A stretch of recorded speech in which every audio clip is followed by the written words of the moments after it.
جب دسمبر کی آخری تاریخ آئے گی جس کو نئے سال کی رات کہا جاتا ہے،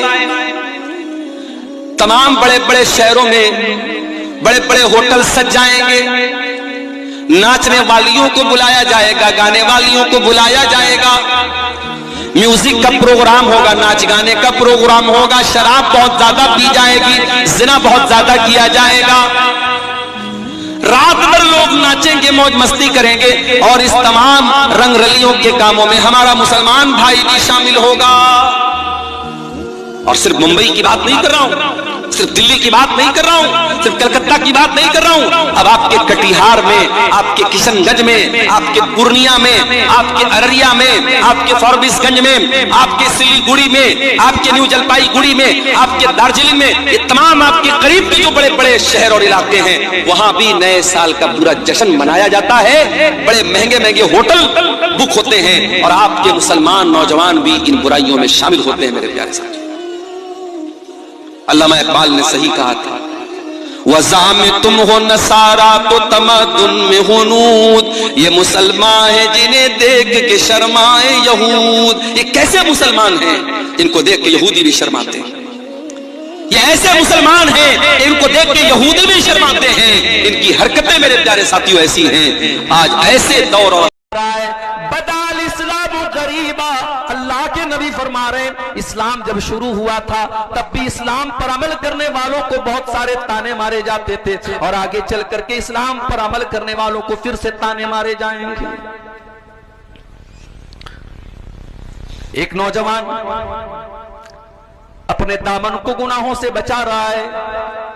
کسی سے کوئی ناجائز تعلق نہیں ہے، شادی ابھی نہیں ہوئی ہے، اپنے آپ کو گناہ سے بچا رہا ہے، تو لوگ کیا کہتے ہیں کہ یہ تو بہت بیکورڈ ہے، یہ تو بہت پچھڑا ہوا ہے، اس کو تو زمانے کے رنگ ڈھنگ بھی نہیں پتا ہے۔ دوسرا نوجوان زناکاری میں پڑا ہوا ہے، بدکاری میں پڑا ہوا ہے، چار لڑکیوں سے فون پر باتیں کر رہا ہے، لڑکیوں کو گھما رہا ہے، اور دنیا کی نظر میں وہ بڑا چالاک ہے، بڑا ماڈرن ہے، بڑا ہوشیار ہے۔ اور یہ بات یاد رکھو، پیسہ کمانا اسلام میں غلط نہیں ہے، خوب پیسہ کماؤ، کروڑ پتی بن جاؤ، مگر حلال طریقے سے بنو۔ یہ جو راتوں رات امیر بنانے کے طریقے چل رہے ہیں، یہ جو کرکٹ کا میچ چل رہا ہے، صاحب ایک اوور میں کتنا رن بنے گا بتا دو، لاکھ روپے مل جائیں گے، تو بڑی آسانی سے لاکھ روپے مل بھی جائیں گے، بڑی آسانی سے 10 لاکھ روپے چلے بھی جائیں گے۔ کتنے کیس دیکھے میں نے کہ ان آن لائن ایپس کے چکر میں ماں کے گہنے تک بچوں نے بیچ ڈالے، اپنے گھر تک کو گروی رکھ ڈالا، یہاں تک کہ اپنے گھر کی عزتوں تک کا سودا کر دیا۔ اس لیے حرام طریقے سے پیسے نہ کماؤ میرے بھائیوں۔ اللہ کے پیارے نبی نے فرمایا تھا، یاتی علی الناس زمان لا یبال المرء من این اخذ الحلال من این اخذ المال ام من حلال ام من حرام۔ ایک ایسا زمانہ لوگوں پر آنے والا ہے جب لوگ مال کمانے کے چکر میں اندھے ہو جائیں گے، اس بات کی پرواہ نہیں کریں گے کہ مال حلال طریقے سے آ رہا ہے یا حرام طریقے سے آ رہا ہے۔ میرے بھائیوں یاد رکھو، جتنا بھی مال کما لو ایک دن چھوڑ کے جانا ہے۔ جس دن سانسوں کی ڈور تھمے گی، جس دن دل کی دھڑکن بند ہو جائے گی، جس دن روح نکل جائے گی، اس دن یہ سارا مال دوسروں کا ہو جائے گا، یہ ساری پراپرٹی دوسروں کی ہو جائے گی، اور خالی ہاتھ آپ کو دنیا سے جانا پڑے گا۔ دنیا میں ہمیں گرمی لگتی ہے، پنکھے کا انتظام کرتے ہیں، اے سی کا انتظام کرتے ہیں، کولر کا انتظام کرتے ہیں، ٹھنڈے پانی کے لیے فریج کا انتظام۔ اسلام میں ایک مرد کو 4 شادی کرنے کی اجازت دی گئی ہے، اگر وہ